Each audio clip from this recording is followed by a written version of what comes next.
May isang pilyo, hindi nakikinig sa kanyang magulang, lalo na sa mga tagubilin ng kanyang tatay. Isang araw, sabi ng tatay, "Anak, ingatan mo yung salbabida ha, dahil kailangan mo yan, darating ang panahon, ililigtas ka niyan." Ngunit itong anak, hindi niya pinansin ang sinabi ng tatay. Kanya itong sinakyan-sakyan, salbabida, pinalobo niya ito, tapos hinahagis-hagis niya hanggang sa mabutas. At ito ay kanyang itinapo na lang. Na maraming ganyan sa mga tao na hindi nagpapalaga sa panalangin. Para sa kanila, ito ay isang dagdag na lamang sa buhay Kristiyano. Kung kailan gustong manalangin at kung paano manalangin, kanila itong ginagawa. Kadalasan, walang pagpapalaga. At iniiwan na lamang ito at binabaliwala ang panalangin. Now, ang tanong natin, bakit ibinigay ng Diyos ang karapatang ito sa atin? Bakit ibinigay ng Diyos ang panalangin na tayo'y makalapit sa Kanya at makatawag sa Kanya? Mayroong layunin. At hindi ito basta ginagawa lamang ng maraming tao. Kung ipinagkaloob ito ng Diyos, ay dapat nating malaman ano bang layunin talaga ng panalangin. Ang panalangin ba ay ayon sa gusto ko, paraan ko, o sasabihin ko? Ano ba talaga? Ano ba talagang mayroon dyan sa panalangin? Bakit ibinigay ito ng Diyos bilang salbabida sa ating buhay na ikaliligtas natin balang araw? At bakit ito parang hininga sa buhay natin? Sapat kung walang panalangin, hindi po tayo mabubuhay. So, kung pinagkaloob ito ng Diyos, karapatan nating malaman ano ba talagang layunin ng panalangin. At ito ay bibigay sa atin sa kanyang salita. Ito po yung pag-aaral natin, series tungkol sa panalangin. At maraming linggo tayong pag-aaral tungkol sa panalangin. Pero ngayon, unahin natin ang purpose o layunin ng panalangin. Ano ba talaga ang layunin nito? Na alam naman natin, ang Panginoong Hesus, nagturo siya ng kanyang panalangin o ng panalangin sa kanyang mga alagad. Hindi nangangahulugan na ang Panginoon ay mayroong kasalanan o may pangangailangan, ngunit itinuro niya at napapaloob dito ang layunin ng panalangin na dapat nating maunawaan. Matthew chapter 6, verse 9 to 13. Ganito ang sabi sa Matthew chapter 6, verse 9 to 10. "Manalangin nga kayo ng ganito: Ama naming nasa langit, sambahin nawa ang pangalan mo. Dumating nawa ang kaharian mo. Masunod nawa ang kalooban mo, kung paano sa langit, gayon din naman sa lupa. Bigyan mo kami ngayon ng aming pagkain sa araw-araw, at patawarin mo kami sa aming mga utang, gaya rin namin na nagpapatawad sa mga may utang sa amin. At huwag mo kaming dalhin sa tukso, kundi iligtas mo kami sa masama. Sapagat kung pinatatawad ninyo ang mga tao sa kanilang mga kasalanan, patatawarin din naman kayo ng inyong Ama na nasa langit. Ngunit kung hindi ninyo pinatatawad ang mga tao sa kanilang mga kasalanan, hindi rin naman kayo patatawarin ng inyong Ama sa inyong mga kasalanan." Ito ang salita ng Panginoon, tayo manalangin. Panginoon, salamat po sa isang pribilehiyo, isang kasangkapan upang matanggap namin ang mga inihanda tinakda ninyong pagpapala para sa amin. At ito'y matatanggap lamang namin sa paggamit namin ng panalangin kaloob ninyo sa amin. Patuloy niyo kaming bigyan ng unawa sa layunin ng panalangin. Bakit po ninyo ito pinagkaloob sa amin? Lahat ng ito'y samadalangin namin sa pangalan ng Panginoong Hesus. Amen. So ano ang panalangin ng panalangin? Anong layunin ng panalangin? Na maraming dahilan sa ating pananalangin. Maraming dahilan. Ngunit, ano ba talaga ang layunin ng panalangin? Ayon sa ibinigay ng Panginoon sa atin. Dito sa Matthew 6, verse 9 to 13. Now dito makikita natin mayroong 4 na layunin na itinala ang Panginoon na ating mabubuo sa acronym na ACTS. Hindi bago sa atin ito. Memoryado natin to ACTS. Adoration, confession, thanksgiving, supplication. Pero nagagawa ba natin ang layunin ng acts na ito? Kailangan natin itong malaman na ihanda natin ang ating puso sa bagay na ito. So ang layunin ng Panginoon ay nasa apat at nagsisimula sa letter A. Sa A, alam natin kung saan ito stand. Ito ay tumatayo sa acronym na ACTS, ACTS, adoration. Adoration. Na madalas nating sabihin, adoration, veneration. Ano ibig sabihin nun? Kapag ka veneration, ang ating connotation dyan, mga Katoliko na sumasamba sa mga Diyos-Diyosan. Venerate nila si Mary. Ibig sabihin, ina-adore nila si Mary. Minamahal nila. Pinagpapala nila. O sa maikling salita, sinasamba. Kaya adoration, mga kapatid, pagka tayo po ay nag-approach sa God, sa Diyos, sa pamaraan ng panalangin, dapat nating siyang sambahin. Mayroon tayong paggalang, mayroon tayong pagkilala, mayroon tayong pagtataas sa kanyang pangalan. So hindi tayo lalapit sa kanya na parang isang tao lamang, makinig man siya o hindi. Dapat kung paano tayo sumasamba sa Diyos, ganon din sa ating panalangin. Pagsamba, pagpupuri, pagtaas ng kanyang pangalan, pag-exalt sa kanyang pangalan. Kaya ang unang layunin ng panalangin ay sambahin ang Diyos sa paraan ng pagpupuri. Pag sumasamba tayo, ang ating puso ay babang-baba. Kaya mapapansin ninyo, yung mga taong talagang nananalangin, mararamdaman nyo sa simula pa lamang ng pagbuka ng kanyang labi, mararamdaman mong sumasamba siya. Father. Si Jesus Christ, pag tumawag sa Ama, naroon talaga buong puso, sumasamba siya. So, adoration ay pagpapahayag natin ng pagsamba. Hindi lang basta magbitiw tayo ng salita o ano pa man, kailangan mayroong pagsamba sapagkat Diyos ang karapat-dapat sa ating pagsamba, sa papuri.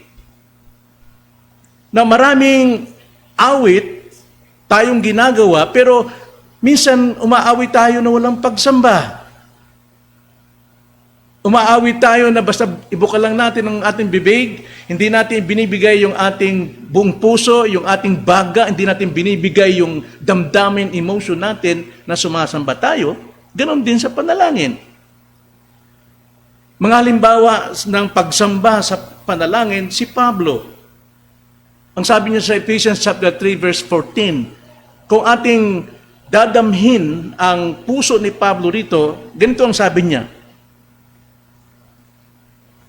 Ephesians chapter 3 verse 14 to 21, dahil dito ay iniluluhod ko ang aking mga tuhod sa Ama, na sa Kanya ay ipinangalan ang bawat sambayan sa langit at sa lupa, upang sa inyo'y ipagkaloob niya ayon sa kayamanan ng kanyang kaluwalhatian, na kayo'y palakasin ng kapangyarihan sa pamamagitan ng kanyang Espiritu sa pagkataong loob. Pansinin ninyo, sumasamba si Pablo, iniluluhod niya ang kanyang mga tuhod, ang kanyang puso, sa kanyang pananalangin alang-alang sa kapakanan ng mga kapatiran sa Efesos.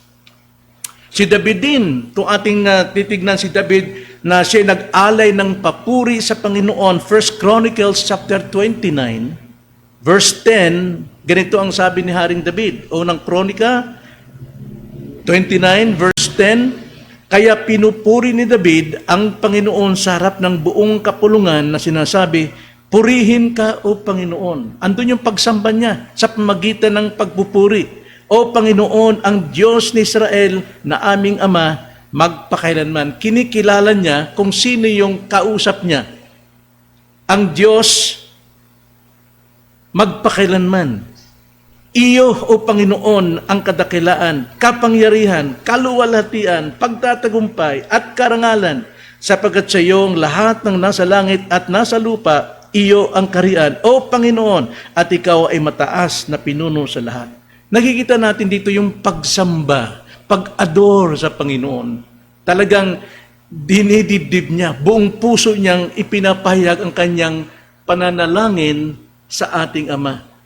So ang pagpapahayag ng pagsamba ay hindi ito sa isa sa mga sinasabi ng maraming tao, maraming paraan ng pagsamba at maraming paraan ng pananalangin, kundi ito ay isang pagsambang pag-aador sa ating Diyos.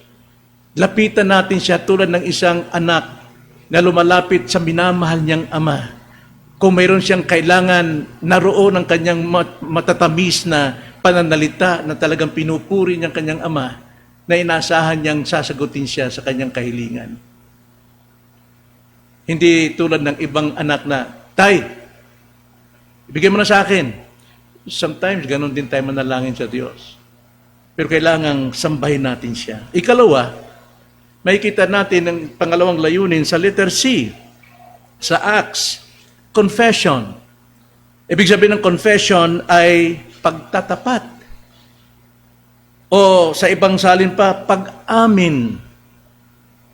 Sa Griego ay homologeo. Ibig sabihin, yung iyong ginawang kasalanan, sambitin mo tulad ng pangalan ng kasalanan.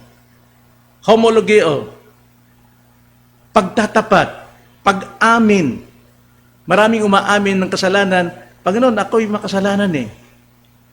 Ganun lang yon. Ako'y makasalanan. Marami akong nagawang kasalanan, Panginoon, patawarin mo ko. No, homologeo. Ibig sabihin, 1 John 1:9, if you confess your sins, detalyado, kilalanin mo yung kasalanan mo, at paalam mo talaga, the same word, yun yung tamang confession, pagtatapat, pag-amin ng kasalanan. 1 John 1:9. At siya ay banal at tapat na magpapatawad kasi inamin mo yung kasalanan, kung ano yung kasalanang ginawa mo. Kaya pag tayo po ay nananalangin at humingi tayo ng confession, hindi lang isang kasalanan, kundi sins. Maraming kasalanan na ating banggitin ang pangalan ng klase ng kasalanan.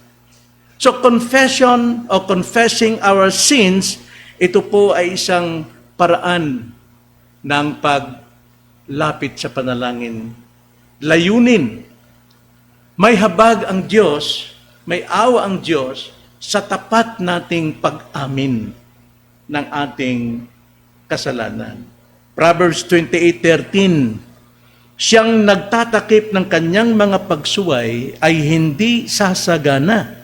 Ngunit ang nagpapahayag at tumatalikod sa mga iyon ay magtatamo ng awa. Yung nagpapahayag o pag-amin at pagtalikod, magkakambal yan eh. Kasi pag inamin mo talagang kasalanan mo, alam ng lahat. Alam ng Diyos. Ngayon, kung wala kang pagtalikod, walang repentance, pagkukunwari yun. Wala pong habag ang Panginoon doon. Kaya ang sabi rito, ang nagtatakip ng kanyang mga pagsuway ay hindi talaga sasagana. Sasagana saan? Hindi ko alam. Maring spiritual, emotional, physical, materials, hindi talaga sasagana. Kaya napakalaga na malaman natin ang layunin natin sa panalangin, dapat tapat nating sambitin anumang ating kasalanan.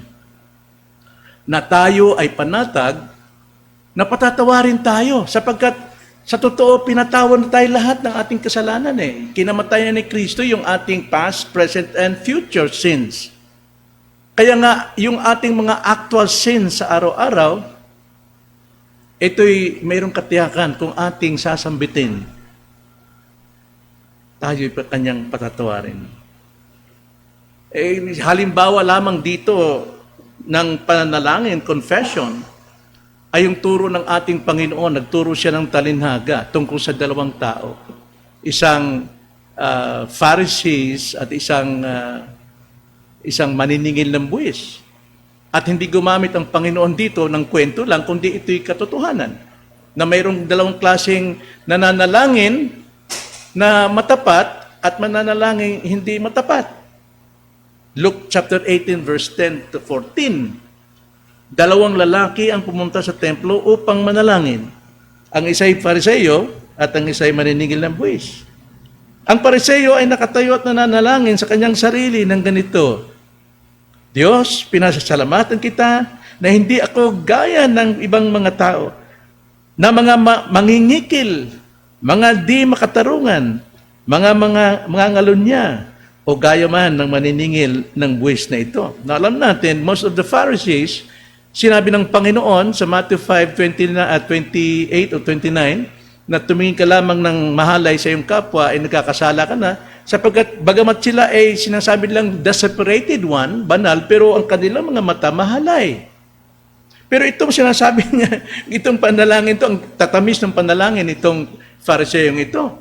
Subalit, ang sabi 13, ang maniningil ng buwis na alam niyang siya makasalanan, na nakatayo sa malayo, nagpapalayo siya, ayaw niyang lumapit, at ayaw itingin man lamang ang kanyang mga mata sa langit, kundi dinadagukan ng kanyang dibdib na sinasabi, Diyos, mahabag ka sa akin na isang makasalanan.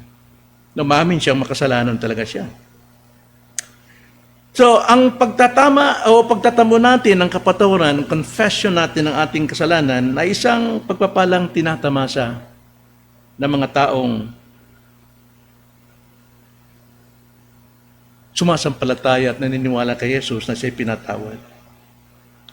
Then ikatlo, na layunin ng panalangin ay ang letter T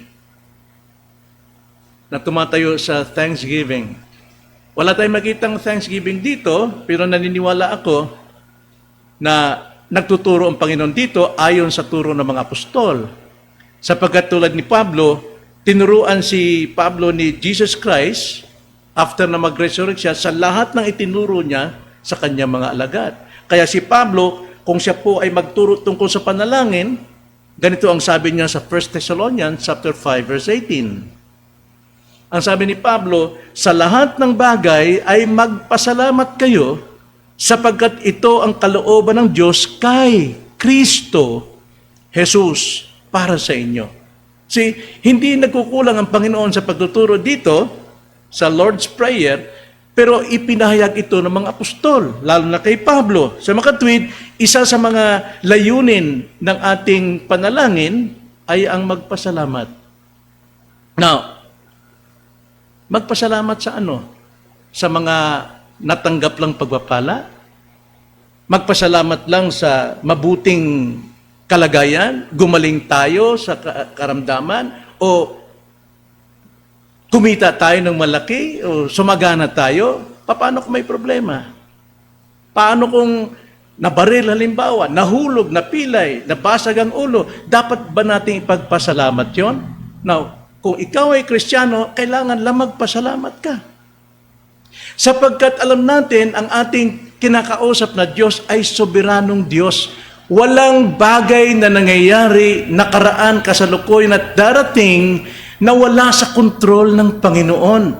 At panghawakan natin ang Romans 8:28, that in all things God works together for good for those who love Him. Wala pong aksidente. Kaya anuman ang ating kalagayan, tayo man ay minalas sa ating buhay, dapat para nating ipagpasalamat ang Diyos sapagkat hindi siya maaring magkamali sa buhay natin. Hindi siya maaring magkamali. Lagi siyang may mabuting layunin sa ating kasamaan o kahirapang nangyayari sa ating buhay. Kaya nga ang sabi ni Pablo, huwag kayong manghinawa sa pagpapasalamat sa ating Panginoon. Paulit-ulit itong binibigyan ng diin sa mga pangangaral ni Pablo, pangangaral ng mga apostol na pasasalamat. Ephesians chapter 5 verse 20, huwag kayong tumigil sa pasalamat. Colossians chapter 4 verse 2, ganun din, huwag kayong tumigil sa pasalamat sapagkat hindi tayo nagpapasalamat kung ano yung natanggap natin, kung nagpapasalamat tayo ng Diyos ang may kontrol sa atin. Ang Diyos ang lahat may kontrol. Alam niya ang kalagayan natin. At alam din ng Panginoon, ang panlunas sa lahat ng ating kabalisahan, ito ay sa pamagitan ng panalangin. Kaya pasalamat tayo. Ang sabi nga ni Pablo sa Philippians chapter 4 verse 6, huwag tayong mabalisa sa anumang bagay, kundi sa lahat ng mga bagay sa pamamagitan ng panalangin at pagsamo na may pagpapasalamat ay ipaalam ninyo ang inyong mga kahilingan sa Diyos. Kilala natin ang Diyos. Kaya minsan nga, tayo po hindi lumalago sa ating pagiging Kristiyano. Lagi tayong parang asal bata sa buhay natin bilang Kristiyano, sa mga problema, sa mga pasakit. Bakit hindi natin nakikilala ang Diyos? Hindi pa natin kilala talaga ang Diyos. Sino ang Diyos? Pag ako ba'y may problema, nasaan ang Diyos? Yun ang tanong ng karamihan ng tao. Nasaan ka, Lord? Bakit pinababayaan mo kung ganito? Hindi mo pa kilala ang Diyos. Bagamat dapat lang tayo magtanong na gano'n, isang paraan ng pagtawag natin sa Panginoon. Yung bagay na yon. Alam natin, si Jesus Christ, siya rin ang number one example natin pagdating sa pagbibigay ng pasalamat. Like for example, Matthew 11:25. Nang oras na yon ay sinabi ni Jesus, pinasasalamatan kita, Ama, Panginoon ng langit at lupa, sapagkat ikinubli mo ang mga bagay nito sa mga pantas at matatalino at ipinapayag mo sa mga sanggol. Yan ang sabi ng Panginoon. Matthew 26:27. At kumuha siya ng isang saro at nagpapasalamat ay binigay sa kanila at nagsabi, uminom kayong lahat yan. Si Kristo ay nagpapasalamat. Si Daniel, nakaugalian ni Daniel na magpasalamat sa Diyos 3 beses sang araw. Dahil kilala niya ang Diyos. Kilala niya ang may kontrol ng lahat ng bagay. Hindi natin mababawasan ang kahalagahan ng pasasalamat sa ating mga panalangin. Pero kailangan din nating punuan ito palagi. Gawin natin bilang pagsamba sa Kanya. Dahil ito'y humahantong sa presensya at kaluguran ng ating Panginoon. So ito yung layunin. Layunin ng panalangin ay adoration, confession, thanksgiving, at pang-apat, supplication. S. Supplication, ano po ibig sabihin nun? Pamamagitan. Well, kadalasan, yun ang ginagamit na tayo mamamagitan sa kapwa natin. Pero ang totoo, supplication means pagsamo, pagmamakaawa, pagluhod, marubdob na pagtawag sa Diyos alang-alang sa kapakanan natin at sa iba. Kaya nga sa ating panalangin, dapat mayroon tayong pagsamo. Hindi natin uutusan ng Diyos. Kaya nung nakausap namin ni Mama na charismatic, sabi nila, inutusan kami ng pastor namin na magmanalangin daw kami dyan sa may Lazada, sa may itaas, sa Lusada, dahil mayroon diyang ukay-ukay. At utusan namin lahat ng masamang espiritu na, Lord, palayasin mo ang mga masamang espiritu. Panginoon, huwag mong paratingin ang bagyo, huwag mong paratingin ang mga lindol. Hindi kilala ang Diyos. Dapat nagsusumamo. Dapat may pagsusumamo, hindi inuutusan ng Diyos. Tulad ng pagpapalayas ng demonyo, in the name of Jesus Christ, Jesus Christ. Kailangan ang supplication. Natignan natin ang pagsamong tinuro ng Panginoon dito sa kanyang tinurong prayer. Verse 10, ganito ang sabi, dumating nawa ang kaharian mo, masunod nawa ang kalooban mo, kung paano sa langit, gayon din naman sa lupa. Yun yung unang pagsamong tinuro ng Panginoon sa kanyang panalangin para sa mga alagad. Ikalawa, verse 11, bigyan mo kami ngayon ng aming pagkain sa araw-araw. Nandun yung supplication, yung ating pagsamo para sa ating pangangailangan. Verse 13, at huwag mo kaming dalhin sa tukso, kundi iligtas mo kami sa masama. Ando yung pagsusumamo na tayo proteksyonan sa lahat ng kasamaan. At verse 14 to 15, Sapagkat kung pinapatawad ninyo ang mga tao sa kanilang mga kasalanan, patatawarin din naman kayo ng inyong amang nasa langit. Ngunit kung hindi ninyo pinatatawad ang mga tao sa kanilang mga kasalanan, hindi rin naman kayo patatawarin ng inyong ama sa inyong mga kasalanan. Andun yung pagsusumamo natin na tayo makapagpatawad upang tayo naman ay patawarin ng Panginoon. Pagsusumamo, hindi yung pag-uutos sa ating Panginoon. Walang pagsamba, walang kababaang loob, confession, walang thanksgiving na kumikilalang Diyos, God is in control. Kaya walang pagsusumamong totoo. Ipaalam natin ang ating kahilingan, gaya ng Philippians 4:6 sa binasa natin kanina.